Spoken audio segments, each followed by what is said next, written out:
Welcome to the show, friends, neighbors, colleagues, associates.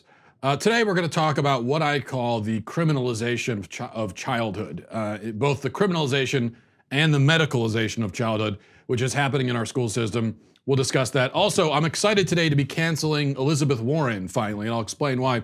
And we'll go over 5 headlines, several of them coronavirus related, fun times as always. And in the news segment, we're also going to talk about a bill that just passed making lynching illegal on the federal level. But wasn't it illegal already everywhere? Yes, it was. But, which of course is why this bill, though it sounds like something that nobody could possibly oppose, there are actually very good reasons to oppose it, and I'll explain that as well. All of that coming up. First, a word from Ring.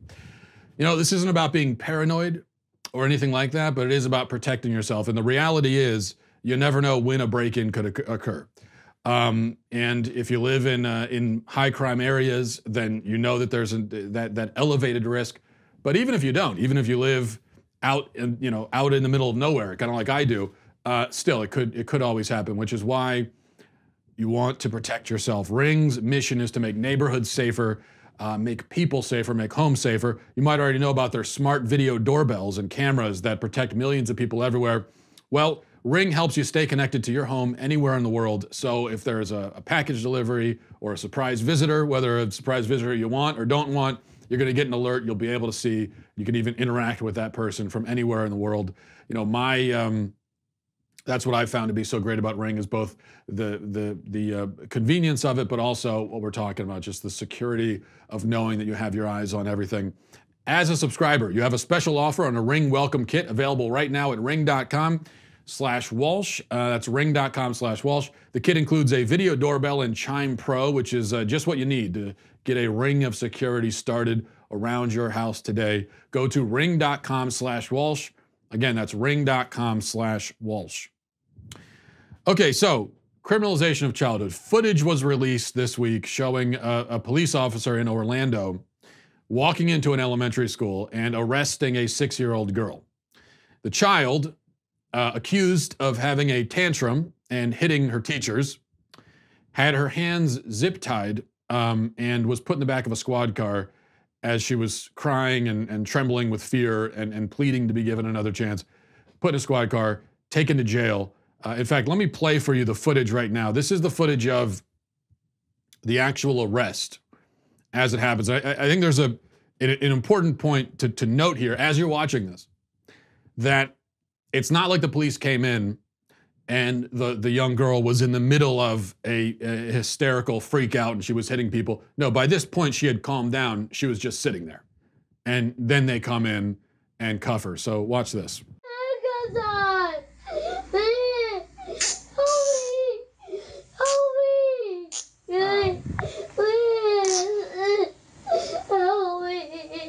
Let's go. Your grandma will come pick you up, okay? Oh, I was in school. I just got you. Come on, let's go. No, please let me go. Okay, come on. You can tell me what happened in the car, okay?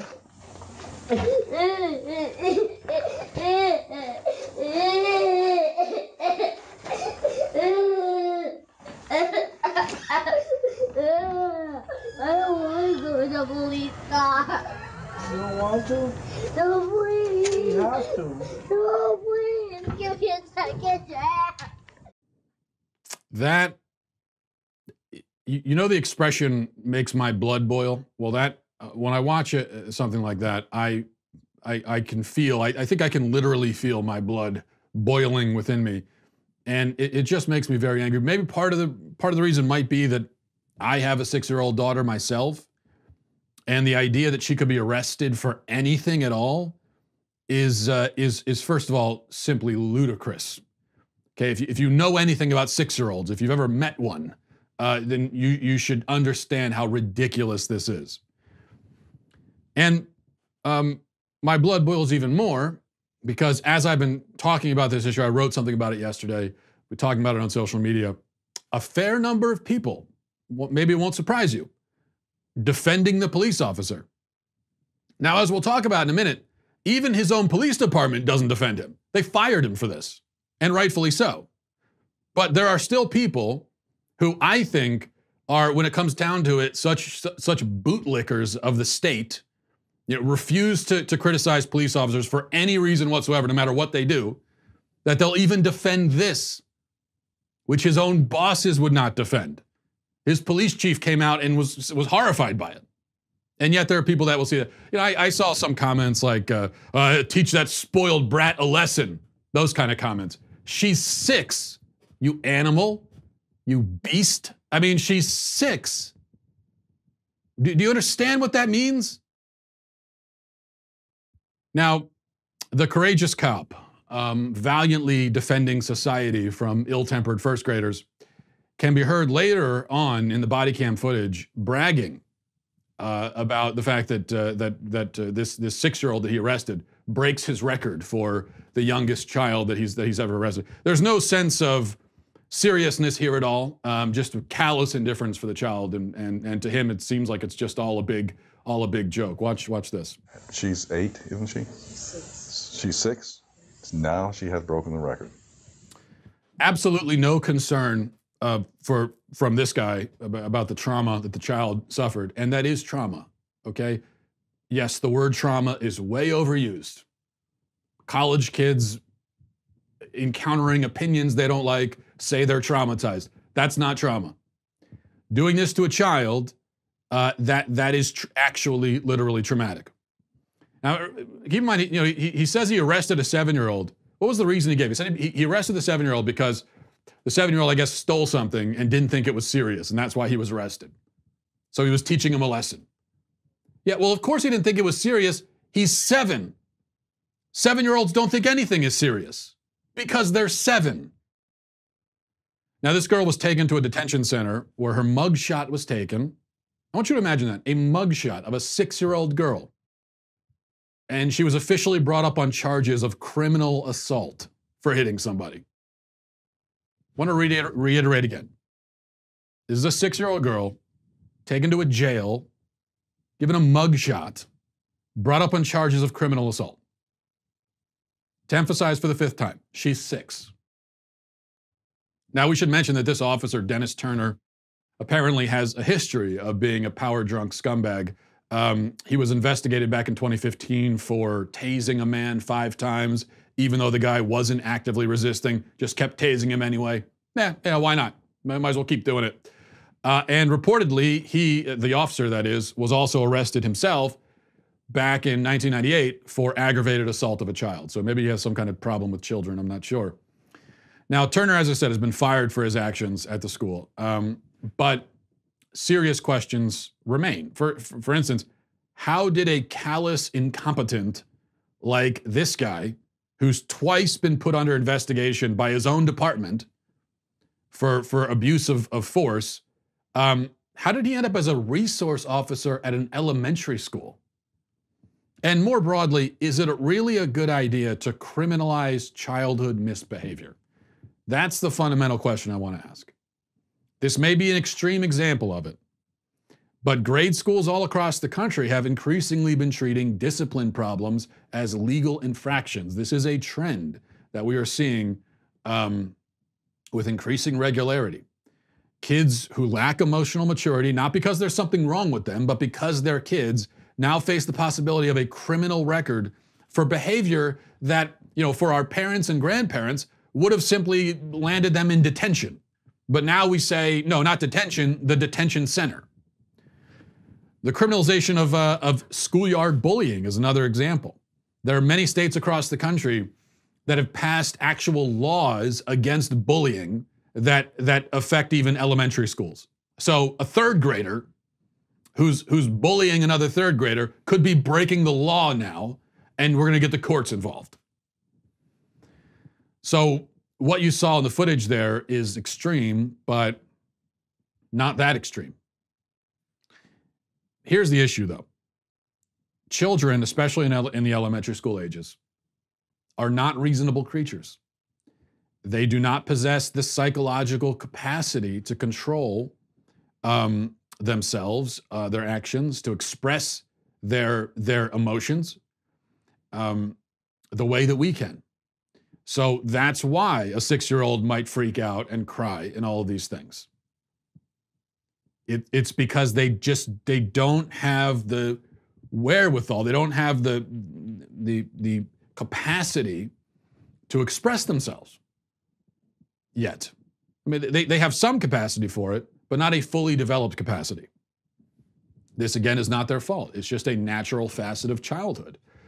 We were all unreasonable and emotional children once. All of us were. Many of us still are. Now, does this mean that misbehavior, disrespect, etc., should be tolerated, or that disruptive children should be given free rein to do whatever they want? No, of course not. But to me, it seems like there's a lot of real estate in between letting a kid do whatever they want and arresting them and throwing them in jail. It seems like there's a lot of room in between that we could explore. Seems to me. Now, if an adult hits another adult, that's assault. When a 6-year-old hits somebody, it's not assault any more than it's theft. It's legal theft if a toddler steals a Barbie doll from her daycare center. Does anyone think? I mean, if we're putting 6-year-olds in jail for hitting somebody, then is it that crazy to put a 3 or 4-year-old in jail for stealing a Barbie doll from the daycare center? Bring them up on criminal charges of theft? There's only a 2 or 3 year difference between the 3 or 4-year-old and the 6-year-old. But this is a matter of culpability, and we used to understand that children have very little of that. Very little culpability, that is. In fact, a child's culpability is so negligible that even if that girl, even if she killed somebody, okay, let's take the absolute worst case scenario we could possibly imagine, where this girl, rather than slapping somebody, which, by the way, there was no one went to the hospital, there was no injuries sustained. Okay, if you're seriously injured by getting slapped by a 6-year-old girl, then you're like Mr. Glass in Unbreakable. That would be quite impressive. So there was no injuries, but let's just say, absolute worst case scenario you could ever imagine: 6-year-old girl somehow gets her hands on a gun, shoots somebody on purpose. Even then, I would say it would be crazy to throw her in jail and charge her with the crime. Why is that? Because if a 6-year-old girl is doing something like that, it is 100% guaranteed that her mind has been warped by severe physical and emotional abuse at home.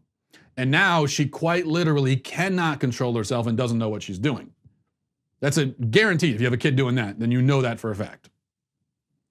And in fact, even if she hasn't been abused, 6-year-olds still don't really know what they're doing and aren't actually capable of intentionally killing someone the way that we can, because they don't really understand what death is. They don't understand the permanence of death, so they couldn't possibly appreciate what it actually means to kill somebody the way that you or I can. So a 6-year-old kills someone, even in that case, yeah, you might have to take them to a facility to protect themselves and others, but the goal there would be to treat them, to treat the very severe psychological and emotional problems that they clearly have. The goal is not to put them in a jumpsuit and throw them in the clink. That's not what we do with 6-year-olds. Or at least we didn't used to. But we're not just criminalizing childhood. See, this issue goes beyond, goes even deeper than that. Where childhood is not criminalized, it's medicalized. And that's why over 7 million children in this country have been placed on psychiatric medication for mental disorders. 7 million children. You actually think there are 7 million children in this country that are mentally ill? 7 million kids mentally ill? Well, we know that's not the case because half of those cases of kids that are on psychiatric drugs have quote unquote ADHD. All in all, about 6 million children, over half of them under the age of 11, have been diagnosed with this phantom disorder of ADHD. Now, as I've argued extensively elsewhere, and I won't get into the whole spiel again, but the ADHD diagnosis turns normal childhood behavior into symptoms of mental illness. Now, it may be true that these behaviors, a child who fidgets a lot, can't pay attention, has a lot of energy, can't do busy work and all this. That may be inconvenient. It may be difficult to deal with, but that doesn't mean that it's a symptom of a disorder. Doesn't mean that the child is mentally ill. If the school system's proper functioning depends on drugging millions of kids, if you're telling me that's the only way that this will work is if we drug these kids, then I would say it's the system that's disordered, not the kids. The sickness is not in our kids, but in our attitude towards them and our expectations of them. If millions of 9-year-old boys have a lot of trouble and seem incapable of sitting at their desk for 8 hours a day, performing busy work and regurgitating information onto Scantron sheets, well, then maybe we should consider the possibility that this is not a very good way of educating 9-year-old boys. Or we could keep shoving drugs in their face or sending them to jail until they shape up. That's one option. No, our children are not mentally disordered. They aren't criminals. And this generation of children, not very different from any other generation before them. I know we like to say, oh, kids today are so much worse. Back in my day, we didn't act this way. Well, you know what? If you go back through history, literally every single generation of adults has said that about the current generation of kids, their contemporary generation of kids. Maybe we should consider the possibility that this whole thing of back in my day, people didn't do this. Maybe we should consider the possibility that this is an illusion. It's not actually like that. That actually back in your day, when you were a kid, you were doing the same stuff. You just don't remember it now. Or you have a romantic view of your own behavior as a kid. No, you were a little brat too. It's just that you could be a little brat without getting drugs shoved in your mouth. Or have the possibility of getting your mugshot taken at the age of 6 down at the juvenile detention center. No, see, you were given space to be a kid. You were allowed to make the mistake of acting your age when you were a child. You were allowed to do that. But our kids today, we don't let them.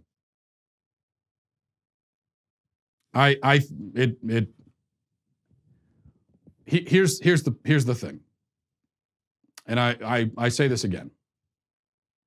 Because anytime I talk about this kind of thing, what I'm told is, well, what do you expect the schools to do? What can they do? This is the only choice they have. Well, if that's the case, then tear down the system. Then tear down the entire system. The system is broken fundamentally, and it needs to be destroyed completely and rebuilt from the ground up. If you're telling me this is the only way the system works, is to drug kids, to criminalize them, to throw them in jail, to arrest them, to give them criminal records, to treat them for mental illnesses, to treat them like they're crazy, like they're psychotic, just because they're normal kids. If you're telling me that's the only way that the system can function, then there are serious, serious problems with the system. And what I would say is, if we can't tear down the entire system, which is what I would like to see happen, because I think our entire way of educating kids, our entire approach is completely wrong in my view. But if we can't do that, then at a minimum, if you're a parent like me with young kids, get your kids the hell out of this system before your kids are destroyed by it, because they will be. All right, moving on. Let's check in with some news. Here are 5 headlines worth knowing about it. Number 1, Pope Francis yesterday suggested during his general audience in St. Peter's Square that we give up trolling for Lent. So if you're thinking of, if you haven't thought of something to give up for Lent yet, he said that that now would be a good time to give up trolling the internet. And look, here's the thing. I believe in making sacrifices for Lent. I think it's a good practice, certainly, but some sacrifices are just too much. You have to be realistic.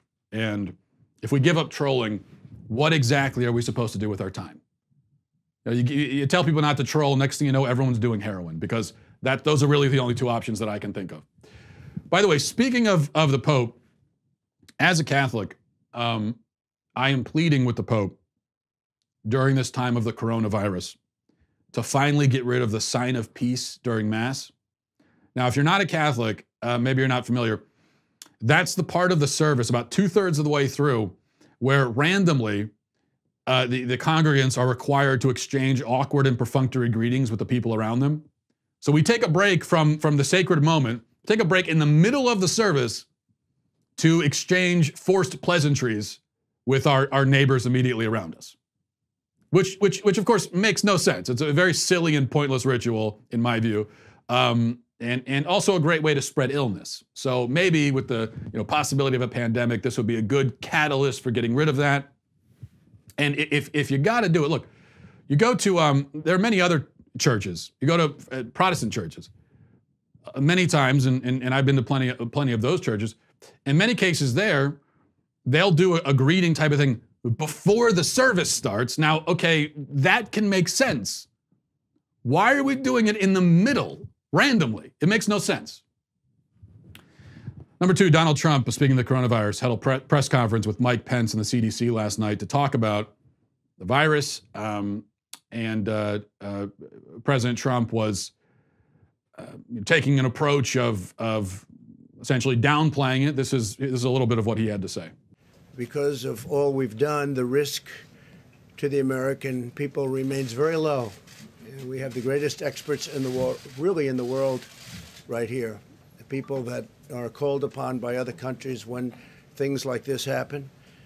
We're ready to adapt, and we're ready to do whatever we have to as the disease spreads, if it spreads. As most of you know, the level that we've had in our country is very low, and those people are getting better, or we think that in almost all cases, the better are getting. We have a total of 15. We took in some from Japan. You heard about that, because they're American citizens and they're in quarantine. And they're getting better too. But we felt we had an obligation to do that. It could have been as many as 42. And we found that it was just an obligation we felt that we had. We could have left them, and that would have been very bad, I think, American people. Honestly, I can't quite figure this out, because it seems to me that the coronavirus is a perfect example of why we need strong borders, why we need to control who comes in here. In fact, we'll talk more about this in a minute when we're canceling Elizabeth Warren. So it's something that touches on that. It also touches on the need to not be so reliant on foreign manufacturing, because if there's a pandemic and major disruptions and we're reliant on China for all of our goods, that's a problem. So that would be an angle, a perfect angle for President Trump to take on this, given that those are two issues that he's talking about all the time. Instead, he's gone the angle of saying that, this is no big deal, don't worry about it. I understand not wanting to foment a panic. I'm all about that. I also believe there's no reason to panic and we shouldn't be panicking. But you don't want to err on the side of appearing lackadaisical and unconcerned.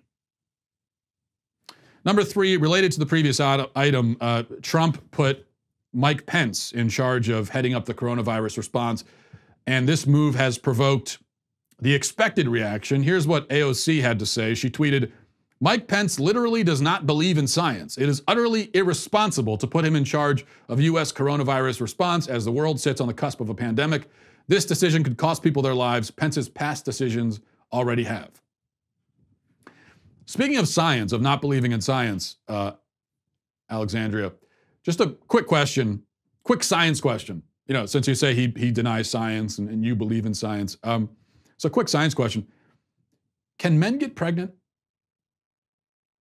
I mean, as someone who believes in science, I'd be interested to hear your answer on that. Number four, the House yesterday voted 410-4 to pass a bill making lynching a federal hate crime. Now, of course, it was already illegal everywhere in the country to lynch somebody. If you lynch someone prior to this bill, even if you had lynched someone anywhere, you'd be going to jail for probably the rest of your life, if not facing the death penalty, as you would deserve. So this bill doesn't make lynching illegal, but it does make it a federal crime, which means that rather arbitrarily, this one particular method of murder will be a federal matter, whereas other methods are not. So if you, for example, are trying to decide how to kill somebody and you decide, okay, I'm going to stab them or beat them to death or shoot them. Well, the feds have no interest in that. If you lynch them, okay, now the feds are interested. Does that actually make sense? The person is just as dead either way. Does it make sense to arbitrarily say, okay, well, this kind of murder, but this over here, no. No, it doesn't make any sense. But then the whole category of hate crime is itself absurd and also makes no sense. The hate crime designation does two things. Number one, it puts the government in the position of trying to read the mind of a criminal. The government determines whether that person was hateful, whether they had hate in their heart when they committed the crime, which of course is actually impossible to determine because you can't read somebody's mind. And then number two, the hate crime designation declares that crimes that are motivated by hatred are somehow automatically worse than crimes motivated by other things. But why would that be the case? You know, a person may murder out of hatred, or they may do it out of jealousy, or anger, or greed, or indifference. Are those other variants of murder not as bad somehow? I don't see why that would be the case. Take on one hand a man who kills another man because he wants to steal his wallet, and then consider a man who kills another man because he hates him for his race, the color of his skin. Is the second man worse than the first? Is he more dangerous? No, on both counts, I would say no. I don't think so. I think they're equally evil and they're equally as dangerous. And the victim, again, is just as dead in both cases. And while in the second case, the victim is dead because of the color of their skin, in the first, he's dead because the killer valued the $25 in his wallet more than his own life. Is that better? How so? Why would it be? And you can't say that hate crimes terrorize communities in special ways, which justify the federal involvement. I mean, they do terrorize communities, but communities are also terrorized by criminals who murder for money. Many communities all over the country live in fear over people like that. And you can't say that hate crimes inspire others in a special way. That is, inspire copycats. And so maybe you would say, well, they inspire copycats and that's why you need the feds involved.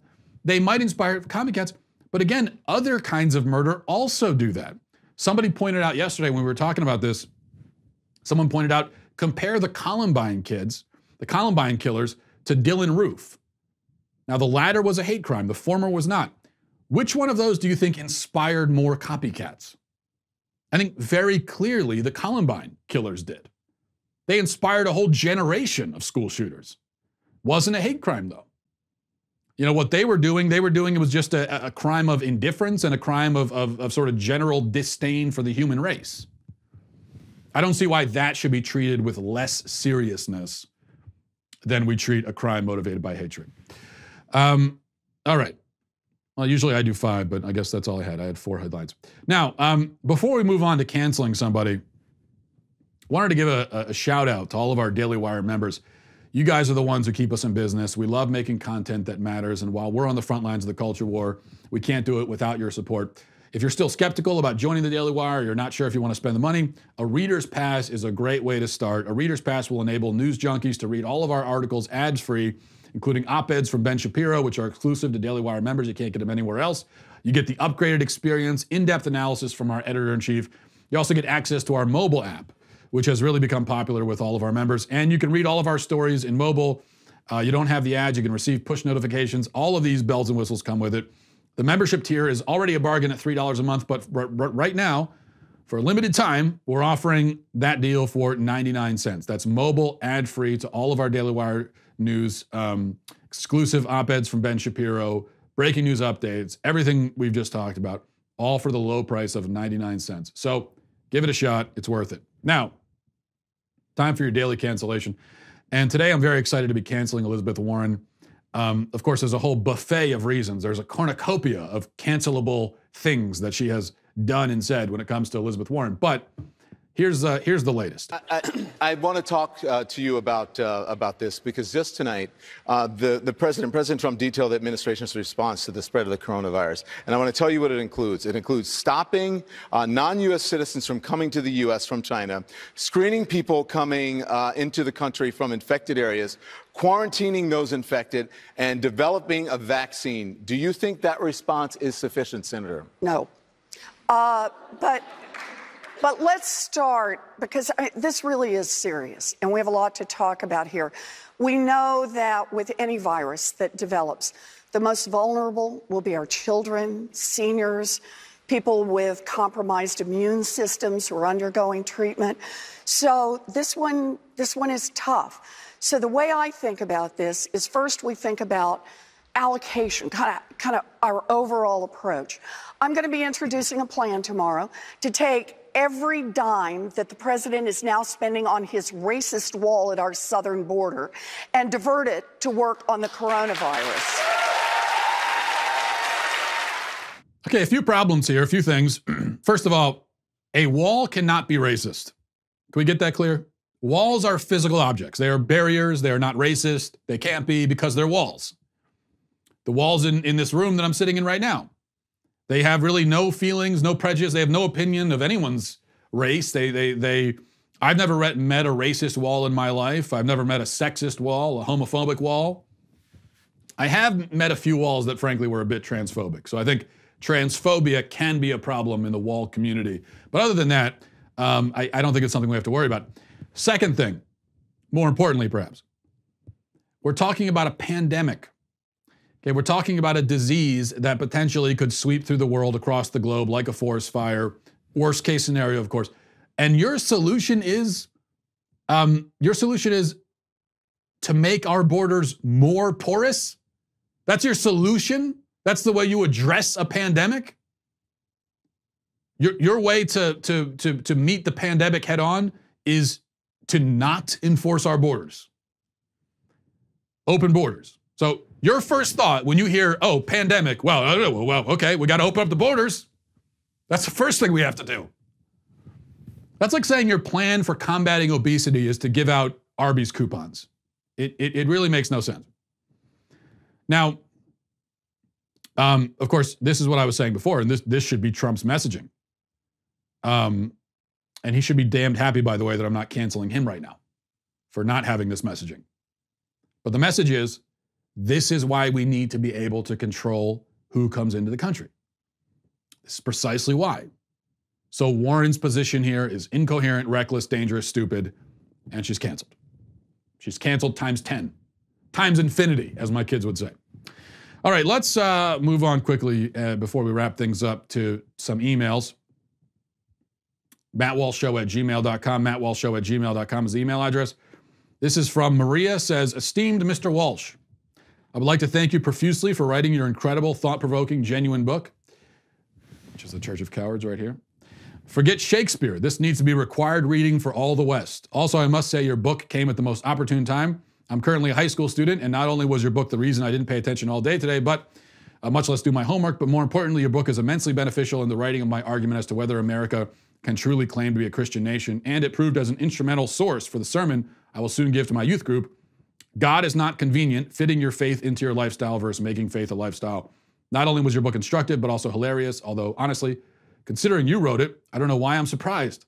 I know that the appreciation of a teenager isn't much, but for what it counts, I think you did an absolutely phenomenal job. This book stated what we all need to hear, the unpopular truth. God bless you and your family. Well, Maria, thank you for that, and of course, your check will soon be in the mail. You did your part. Thank you. From, let's see here. From Ryan says, I'd like to hear your response to this counterpoint. You said a bachelor's degree only tells that the person could pay for college or was willing to take out a loan. Seldom is the situation such that you only know their level of degree, though. Generally, on a resume, you know their major, their GPA, and of course, the school.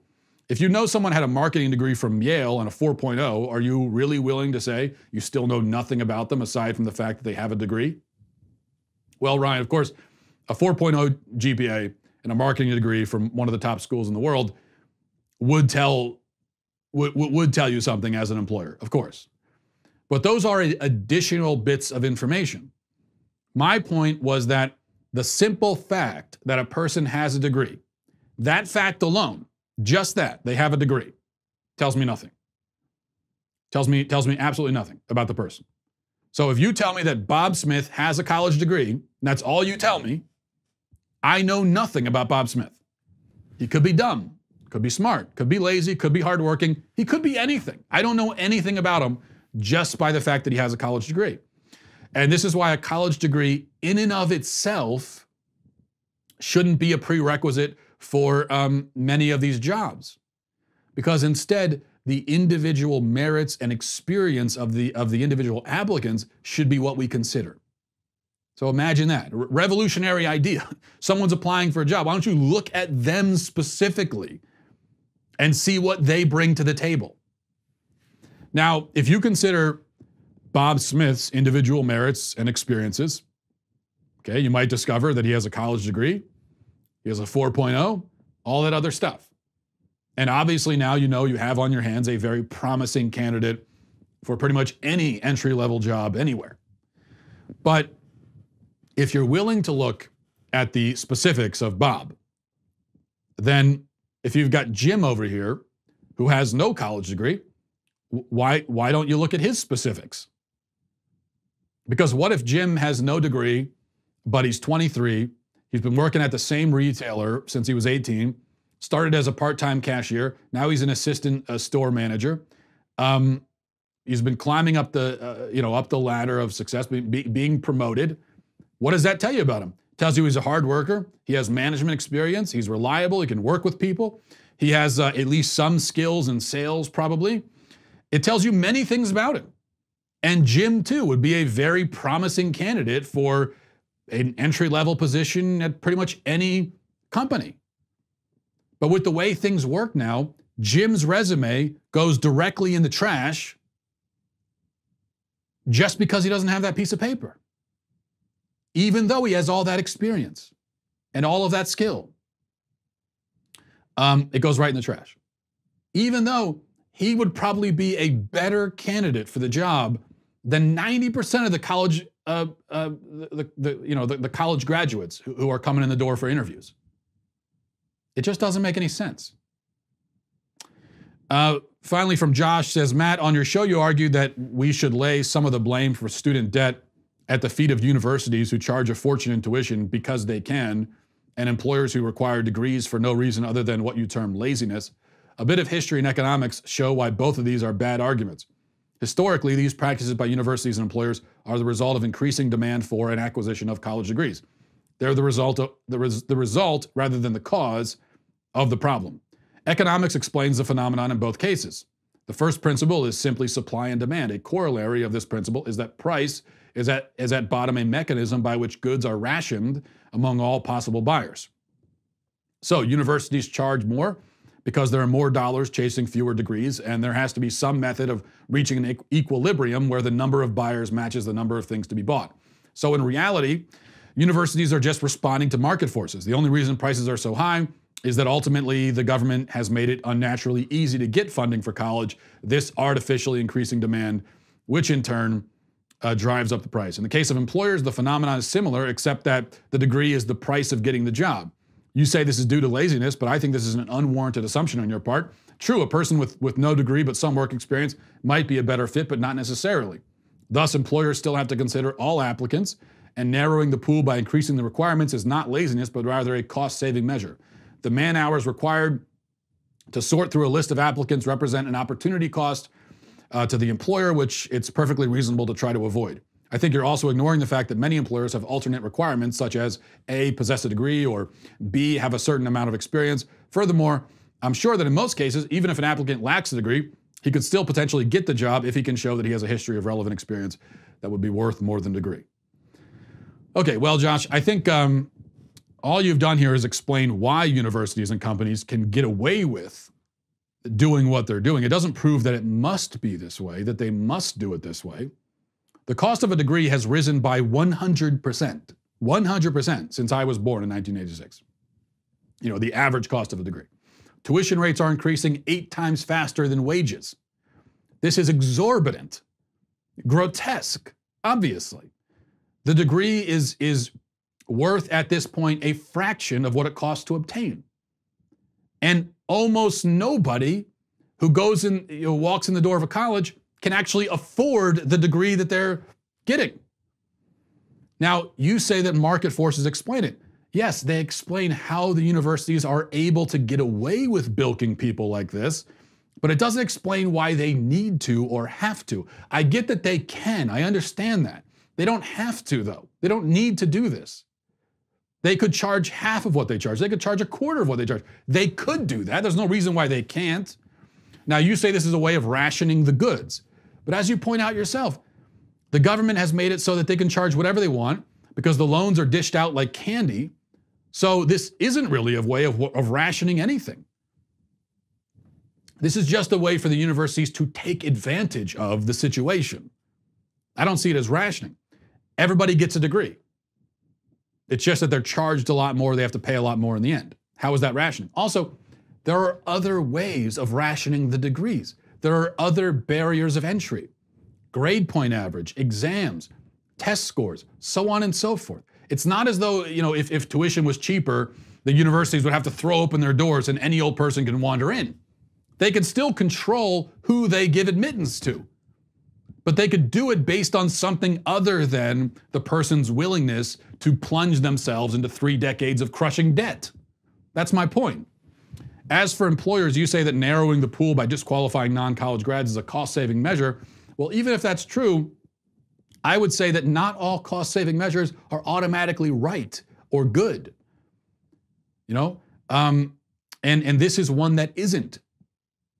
But it's actually not a cost-saving measure because you're ruling out many candidates who could potentially be better, more effective, more reliable employees. You're limiting at the very start your pool of candidates only to those who are likely to have very little real-world work experience because they've been in college this whole time. So you're limiting yourself only to them, which means that they're probably going to need more training in the end and maybe less reliable in a working environment. And all of that will cost you money in the long run. So no, I don't think it actually is a cost-saving measure.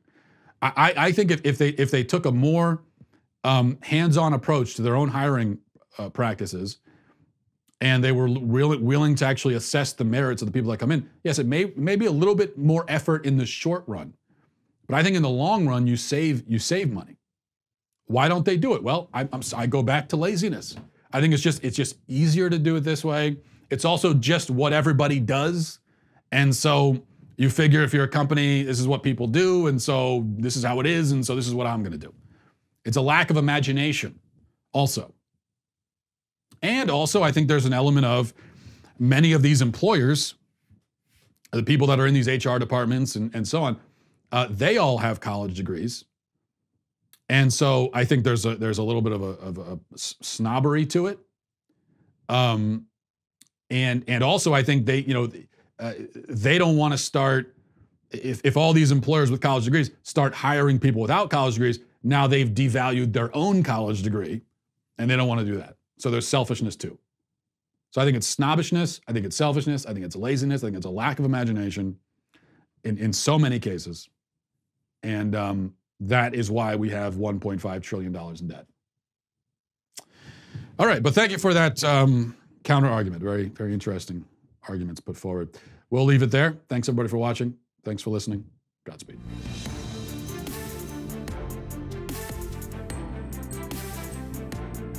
The Matt Walsh Show is produced by Sean Hampton, executive producer Jeremy Boring, supervising producer Mathis Glover, supervising producer Robert Sterling, technical producer Austin Stevens, editor Danny D'Amico, audio mixer Robin Fenderson.